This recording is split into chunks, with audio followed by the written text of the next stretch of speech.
বৃষ্টিকাল ছিল। সকাল সকাল কালো মেঘ করে চারিদিকে ঝড় ওঠে। সেখানে অন্যদিকে পাখিদের সমস্যা শুরু হয়। টিনু পাখি নিজের বাচ্চাকে নিয়ে আরাম করে শুয়েছিল। তখনই ওর বাসায় জল পড়তে লাগে। আরে আরে, আমার বাসায় হঠাৎ করে এত জল এলো কোত্থেকে?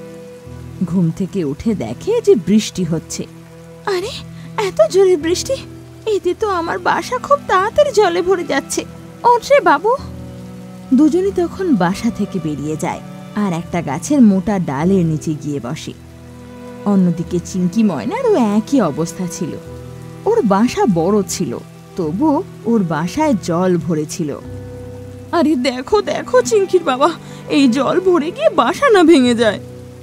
আর ওদের বাসা থেকে বেরোতে চোখের সামনে ওদের বাসা ভেঙে পড়ে যায়। হে ভগবান!